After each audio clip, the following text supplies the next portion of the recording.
আমার গালে যখন থাপ্পড় পড়ছে ওই আমার মহব্বতওয়ালা দিক থেকে প্রতিশোধ নিছে। আল্লাহু আকবার। আমার বেয়ের দোস্ত আবাব হযরতে শেখ চরমনাই দামত বরকাতুহুমের গায়ে হাত উঠাইছে।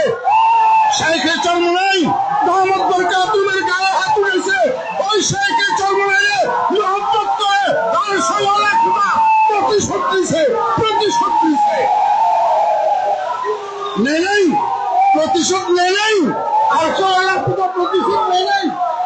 जुमला लम्जी सबब गुमराह। আল মুবারক সাহেব দামাত বরকতুম আলিয়া মুফাসসির কোরআন ঢাকা।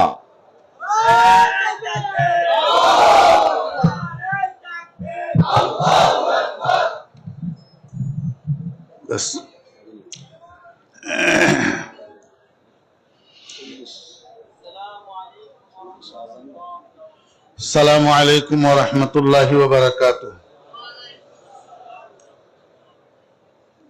अल्हम्दुलिल्लाहि नहमदुहु हम्दा शाकिरीन सुम्मा अस्सलातु वस्सलामु अला खैरिल वरा व खातमिन नबिय्यीन अम्मा बाद फअऊज़ु बिल्लाहि मिनश शैतानिर रजीम बिस्मिल्लाहिर रहमानिर रहीम अला इन्ना औलिया अल्लाहि ला खौफुन अलैहिम व ला हुम यहज़नून सदक़ल्लाहु मौलानाल अज़ीम। قال رسول الله صلى الله عليه وسلم قال الله تبارك وتعالى من عادى لي وليا فقد آذنته بالحرب أو كما قال النبي عليه الصلاة والسلام। মুআজ্জাজ উলামায়ে কেরাম, গোটা বাংলাদেশ থেকে আগত বেরাদারান ইসলাম, আজকে 2025 সালের 3 দিন ব্যাপী চরমনাইয়ের বার্ষিক মাহফিলের প্রথম দিন দিবাগত রজনী।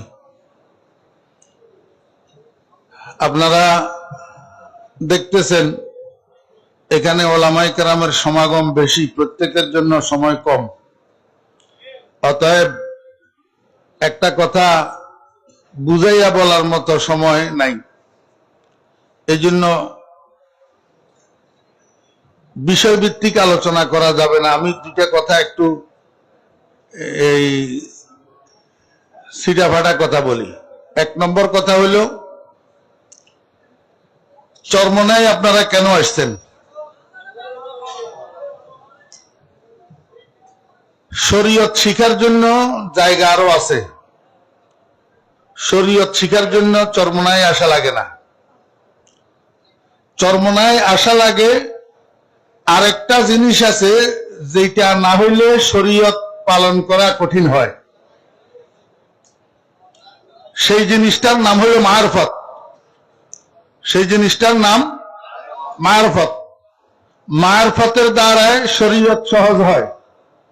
এই জন্য মারফতটা অর্জন করা লাগে। এই মারফত অর্জন করতে হলে আরেকজন মারফতওয়ালার কাছে যাওয়া লাগে। এই কথাটা আমি একটা উদাহরণ দিই, ছোট্ট উদাহরণ আপনাদেরকে একটু বুঝাই। আমাদের দেশের একটা লোক, উনি করাচি গেছেন টাকা রুজি করার জন্য। যাওয়ার সময় 2 বছর বয়স্ক উনার একটা ছোট্ট শিশু সন্তান বাড়িতে রেখে গেছেন। ও বেচারা করাচি যাইয়া বাড়ির কথা ভুলে গেছে। একটানা 15 বছর করাচিতে থাইকা বাড়ির কোনো খোঁজ নাই, খবর নাই। 15 বছর পরে উনার ওয়াইফের কাছে চিঠি লিখছে যে আমি আগামী মাসের 10 তারিখ সকাল 9টায় ঢাকা এয়ারপোর্টে নামবো, তোমরা কেউ বাড়ি থেকে এসে আমাকে ঢাকা এয়ারপোর্ট থেকে রিসিভ করে নিয়ে যাবে। তো চিঠি এটা পিয়নে বাড়িতে দিয়ে গেছে। ও মহিলা মানুষ তো লেখাপড়া জানে না, তো চিঠিটারে সুন্দর করে রাখছে। ছেলেটা বাড়িতে নাই। যদি মনোযোগ সহকারে শুনে থাকেন বলুন তো, যে শিশু সন্তানটা 2 বছর বয়স্ক বাড়িতে রেখে গিয়েছিলেন ভদ্রলোক, এখন উনার বয়স কত? মাশাআল্লাহ। 17 বছর বুঝ হয়েছে তো। তো কিছুক্ষণ পরে ছেলে এটা বাড়িতে আসছে, তো মা চিঠিটা হাতের মধ্যে দিয়া কয়, বাবারে ফিওনে একটা চিঠি দিয়ে গেল, আমাদের তো তেমন আত্মীয় স্বজন কেউ নাই চিঠি দেওয়ার মতো, আমার কেন জানি মনে হয় তোর আব্বার চিঠি নি কোনো, একটু খুলি দেখতো।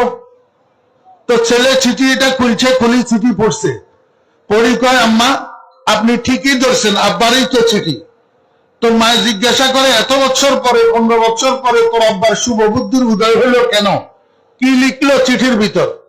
তো ছেলে কয়, আব্বা চিঠির মধ্যে লিখছে আগামী মাসের 10 তারিখ সকাল 9টায় ঢাকা এয়ারপোর্টে নামবে, কেউ যাইয়া আব্বাকে আগে আনার জন্য। তো মায় কয়, আর কেউ যাবে কেন, তুই সন্তান এখন আল্লাহর রহমতে বড় হয়েছিস, তুই নিজেই যাইয়া এয়ারপোর্ট থেকে তোর আব্বাকে আগে নিয়ে আসবি। তো ছেলে কয়, আম্মা এটা কি বললেন, আমি তো আব্বাকে চিনি না, আর আব্বাও আমাকে চিনবে না, আমি আব্বাকে কেমনে আগে আনবো? তো মায় কয়, তুই যাওয়ার সময় তোর জেঠারে সাথে করে নিয়ে যাস, তোর জেঠাই তোর আব্বার সাথে তোর সাথে পরিচয় করাই দিবে। সবাই সারা বাংলাদেশের মানুষ জেঠা বুঝেন তো, কি বাপের বড় ভাই, বাপের বড় ভাই। তো পরের মাসের 9 তারিখ বিকেল বেলায় জেঠা ভাতিজা দুজন গেছে ঢাকা চরমোনাই থেকে, যাইয়া রাত্রে হোটেলে রইছে। সকালে ফজরের নামাজের পর এই ভাতিজা লাগাইছে জেঠার সাথে, জেঠা চলেন না চলেন না, এয়ারপোর্ট চলেন না। তো কখন ফ্লাইট নামবে 9টায়, এয়ারপোর্ট থেকে বাইরে হইতে কমপক্ষে আরো 1 ঘন্টা, সকাল 10টা। তো এত তাড়াতাড়ি এয়ারপোর্ট যাই কি করব? কিন্তু পোলা মানে না, পোলায় কয় চলেন না চলেন না। তো জেঠা ভাতিজা দুজন গেছে এয়ারপোর্টে, যাইয়া পোলা এটা তো নতুন তরুণ ছেলে, এয়ারপোর্ট আর দেখে নাই, রং তামাশা দেখার জন্য এয়ারপোর্টের গেটের এক পাশে হেলান দিয়া দাঁড়াইয়া আছে। মানুষজন বিদেশি যাত্রীরা বাইরে হইতেছে, সুন্দর লাগতেছে, দেখতেছে, তামাশা দেখতেছে। কিন্তু মুরব্বী বুড়া মানুষ, উনি আরো কত গেছে এয়ারপোর্টে, উনার এয়ারপোর্টের তামাশা দেখার শখ কোথায়? উনি এয়ারপোর্টের এক কোনায় যাইয়া বসি বসি বিশ্রাম করতেছে। এই বিশ্রামের মধ্যে উনার জিমানি আসি গেছে, বসি বসি ঘুমাইতেছে, ঘুম ধরে গেছে। এই ছেলে 10টা যে বাজি গেছে কোনখান দিয়ে টের পায় নাই। বরাবর 10টার সময় এয়ারপোর্টের ভিতরের দিক থেকে একটা যাত্রী, অর্ধবয়স্ক, চুল দাড়ি অর্ধেক সাদা অর্ধেক কালো, এয়ারপোর্টের একটা ট্রলির মধ্যে বড় বড় 3টা লাগেজ লইয়া এয়ারপোর্টের গেট দিয়া বাইর হইতেছে। বাইর হইতে যাইয়া এই পোলা এটারে পাইছে সামনে, একেবারে হাত জোড় করি কয়, বাবারে তুমি কে, আমি তো জানি না, এই এয়ারপোর্টের ট্রলিতে এখানে আমাকে রাখি যেতে হবে, কিন্তু কোনো গাড়ি ঘোড়া তো দেখতেছি না, এখন আমি 2 হাতে 3টা লাগেজ কেমনে বহন করব?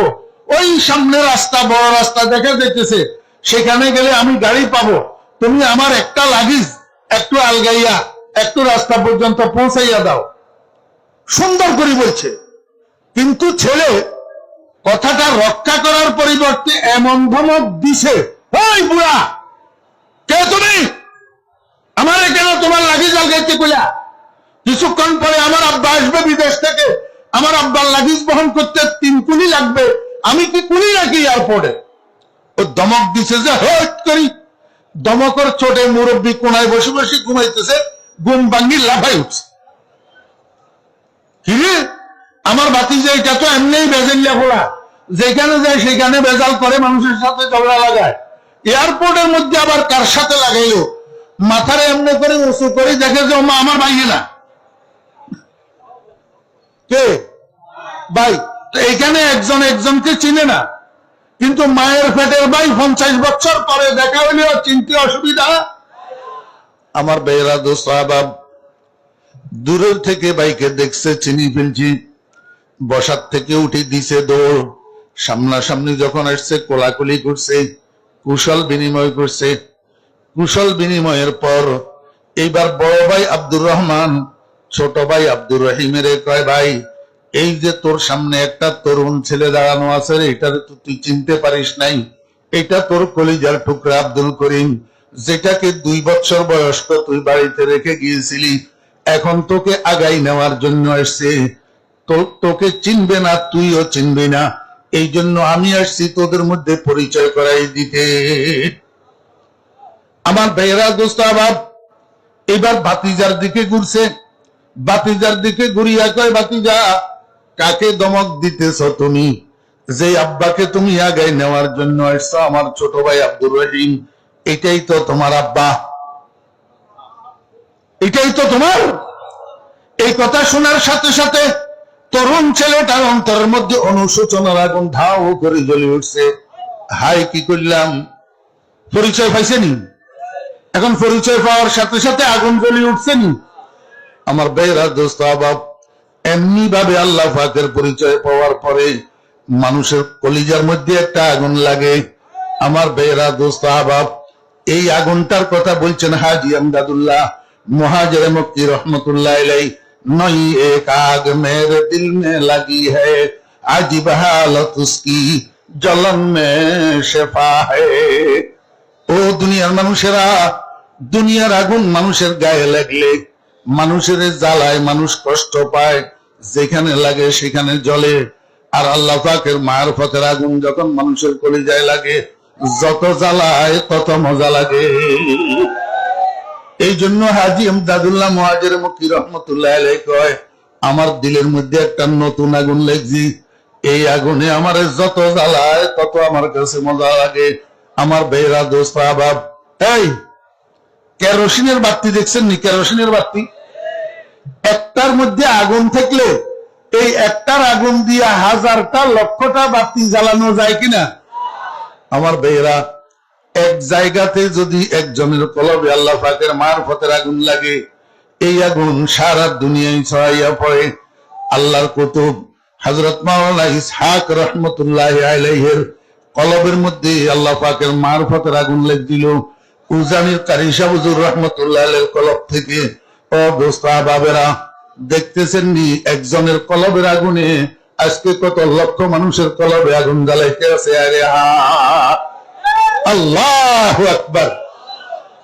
আমার ভাইয়েরা, দোস্ত আবাব, ছেলেটার কলবের মধ্যে অনুশোচনার আগুন লাগিয়ে গেছে। সঙ্গে সঙ্গে উপর হইয়া পড়ছে বাপের পায়ের উপর। আব্বার পাও জড়াইয়া ধরি কয়, আব্বা আমাকে মাফ করে দেন, আমি বুঝতে পারি নাই, আপনাকে চিনতে পারি নাই, এই জন্য আপনাকে ধমক দিছি, আপনার হুকুম মানতে পারি নাই, আপনার লাগেজ বহন করতে পারি নাই। এখন আপনি আমার এক কাঁধে উঠি বসেন, আরেক কাঁধে সবগুলা লাগেজ উঠাইয়া দেন, আমি সম্পূর্ণ বহন করতে তৈয়ার। কারণটা কি? 5 মিনিটের ব্যবধান। এই 5 মিনিটের ব্যবধান, 5 মিনিট আগে একটা লাগেজ বহন করার জন্য অনুরোধ করলো, হুকুমটা মানতে পারল না। 5 মিনিট পরে কয়, এক কাঁধে আপনি উঠেন, আরেক কাঁধে সবগুলা লাগেজ উঠাইয়া দেন। কারণটা কি? আমার বেরা দোস্ত আবাব, মোহাব্বত। মোহাব্বত কি? মোহাব্বত, এই বুঝি থাকলে বলেন না। এ বাপ বেটা দোনোজনের দিলের মধ্যে, দোনোজনের জন্য, একজনের আরেকজনের জন্য আগে থেকে মোহাব্বত ছিল কি ছিল না?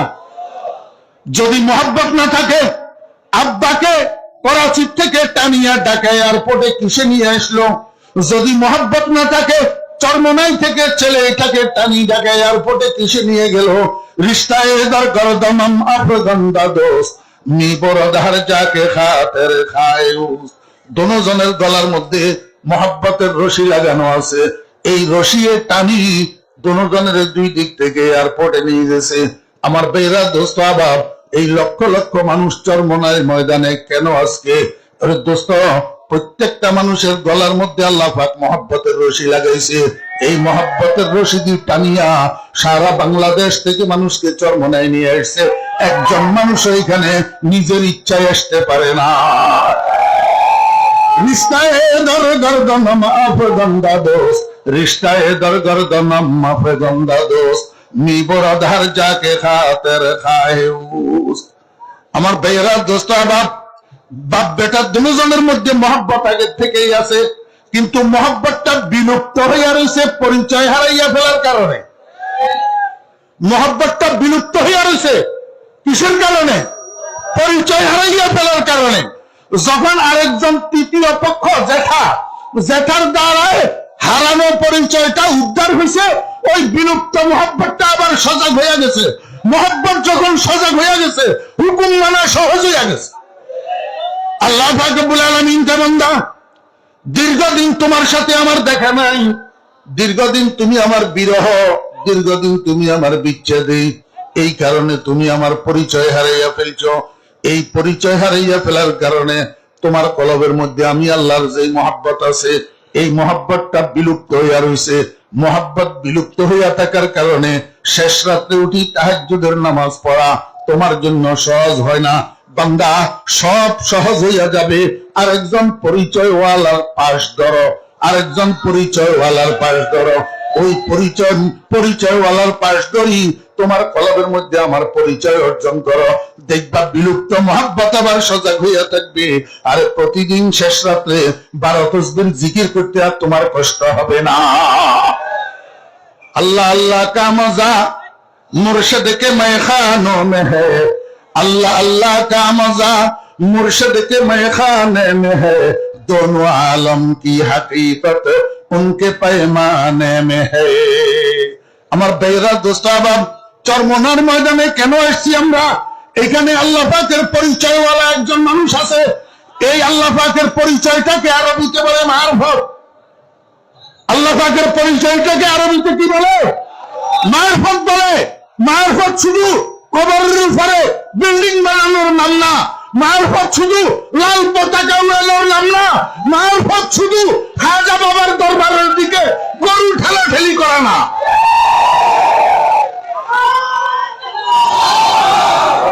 এই সময় কম, এই পরিচয়টার নাম মারফত। এই পরিচয়টার নাম কি? মারফত। যার কলবের ভিতরে আল্লাহ পাকের পরিচয় থাকে তাকে মারফতওয়ালা বলে, তাকে আরেফ বিল্লাহ বলে, তাকে ওলিউল্লাহ বলে। আমার ভাইয়েরা দোস্ত আহবাব, আল্লাহর ওলি, আল্লাহর ওলি তাকে কি বলে? আল্লাহর ওলি। আপনারা হাদিস শরীফ দেখেন, সুইয়া রাসূলুল্লাহ সাল্লাল্লাহু আলাইহি ওয়াসাল্লাম মানিল ওয়ালিয়্যু ইয়া রাসূলুল্লাহ, ফাকালা রাসূলুল্লাহ সাল্লাল্লাহু আলাইহি ওয়াসাল্লাম ফি রিওয়ায়াতিন ইযা রুইয়া যুকিরাল্লাহ ওয়া ফি রিওয়ায়াতিন ইযা রুউ যুকিরাল্লাহ আও কামা ক্বালা নবী আলাইহি সালাতু ওয়াস সালাম। মানুষের কলবের ভিতরে যখন আল্লাহ পাকের পরিচয় আসি যায়, মনোযোগ আছে? মানুষের কলবের মধ্যে যখন আল্লাহ পাকের পরিচয় আসি যায়, তখন আল্লাহ পাকের জাতের নূর মানুষের চেহারার উপরে চমকে। মানুষের চেহারার উপরে কি চমকে? ওই মানুষটার চেহারার দিকে দুনিয়ার যত মানুষ তাকায়, তাকাইলেই আল্লাহর কথা মনে পড়ে, তাকাইলেই আল্লাহর কথা মনে পড়ে, তাকাইলেই আল্লাহর কথা মনে পড়ে। এই মানুষটার নাম ওলি। এই মানুষটার নাম কি? ওলি। আমার ভাইয়া সাবধান, সাবধান। जुमला लम्जी सबब गुमराह शुद, कम कसे जब दाल हक आगाह शुद, हम सरीबा अंबिया बर्दाशतन, औलियारा हम चुखुद पिंदाशतन। এই মানুষটা সব মানুষ, চোখ একরকম, কান একরকম, হাত একরকম, পাও একরকম, কিন্তু আল্লাহর ওলিরা সবের মতো মানুষ না। আল্লাহর ওলিরা, আল্লাহর ওলিদের সাথে বেয়াদবি করার পরিণাম। সময় আমার নাই, তারপরে আমি একটা ঘটনা বলবো, 2 মিনিট লেট হবে। খাজা আজিজুল হাসান মজজুব রহমতুল্লাহ আলাইহি, খাজা আজিজুল হাসান মজজুব রহমতুল্লাহ আলাইহি, হাকিমুল উম্মত হযরত থানভী রহমতুল্লাহ আলাইহি আজল্লে খলিফা ছিলেন, ইংরেজি শিক্ষিত মানুষ ছিলেন, মাদ্রাসার ধারে কাছেও জীবনে যায় নাই, ডেপুটি কমিশনার ছিলেন। হযরত থানভী রহমতুল্লাহ আলাইহি 1 মাস পরে ইন্তেকাল হয়েছেন। আল্লাহ পাক ইলমে লাদুন্নি খাজা আজিজুল হাসান মজজুব রহমতুল্লাহ আলাইহিকে ঢেলে দিয়েছিলেন। খাজা আজিজুল হাসান মজজুব রহমতুল্লাহ আলাইহি, মনোযোগ আছে? খাজা আজিজুল হাসান মজজুব রহমতুল্লাহ আলাইহি সকাল বেলায় ফজরের নামাজের পরে রাস্তা দিয়ে হাঁটতে বাইর হইছেন, রাস্তা দিয়ে হাঁটতে বাইর হইছেন। অথচ রাত্রে বৃষ্টি হয়েছিল। রাত্রে বৃষ্টি হওয়ার কারণে রাস্তার পাশে ছোট ছোট গর্তগুলোর মধ্যে পানি জমা হয়ে রয়েছে। খাজা সাহেব রহমতুল্লাহ আলাইহি সামনের দিকে হাঁটতেছে। সামনের দিক থেকে একটা যুবক ছেলে আর একটা যুবতী মেয়ে সামনের দিক থেকে এদিকে আসতেছে। হযরত খাজা সাহেব রহমতুল্লাহ আলাইহি খেয়াল করে নাই ওই কাদা পানিওয়ালা গর্ত একটার মধ্যে হুজুরের পাও পড়ছে। বুড়া মানুষ, পাও পড়ার সাথে সাথে পাও ধরে রাখতে পারে নাই, স্লিপ করি পাও গেছে গা সামনের দিকে, হুজুর পড়ে গেছেন পিছনের দিকে। তো পাওর সাথে কাদা যে ঘষা খাইছে, এক টুকরা ঘষা যাইয়া ওই সামনের দিক থেকে আসতেছে যে যুবতী মেয়েটার মুখের উপরে পড়ছে। এক টুকরা কাদা যুবতী মেয়েটার মুখের উপরে পড়ছে। এই যুবতী মেয়েটার মুখের উপরে কাদা কেন পড়লো? যুবক পোলাইটা দৌড়াইয়া আসি খাজা সাহেব রহমতুল্লাহ দিছে থাপ্পড়।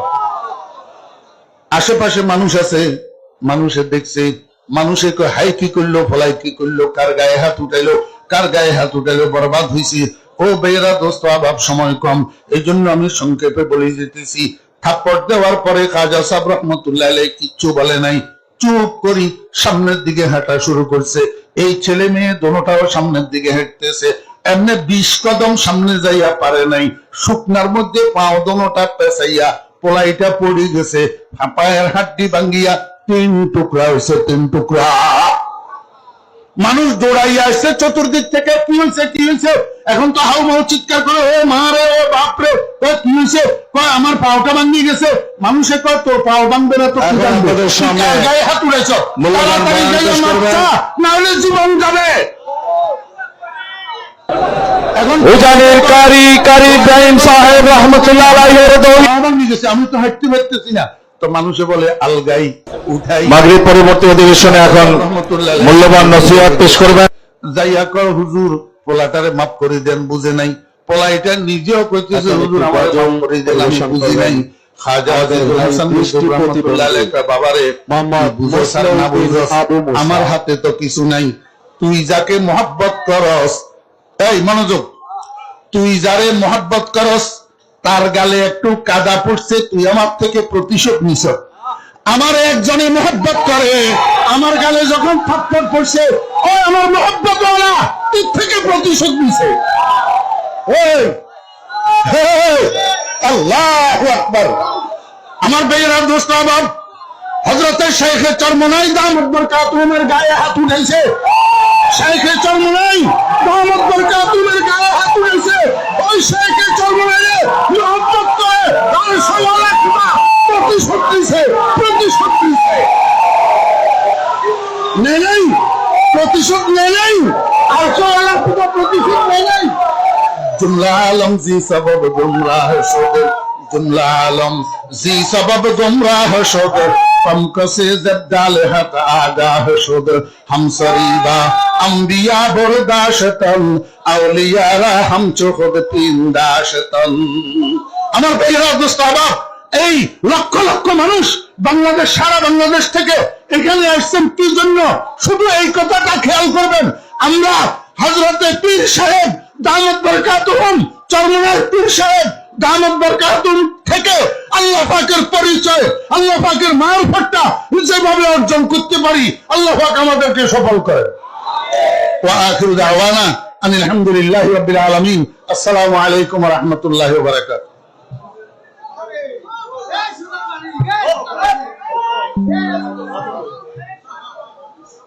আলহামদুলিল্লাহ, এতক্ষণ আপনাদের সামনে মূল্যবান বয়ান পেশ করলেন ইসলামী আন্দোলন বাংলাদেশের কেন্দ্রীয় উপদেষ্টা পরিষদের অন্যতম সদস্য হযরত মাওলানা ফরিদউদ্দিন আল মোবারক সাহেব দামাত বরকাতুহুল আলিয়া। এখন এশার আজান।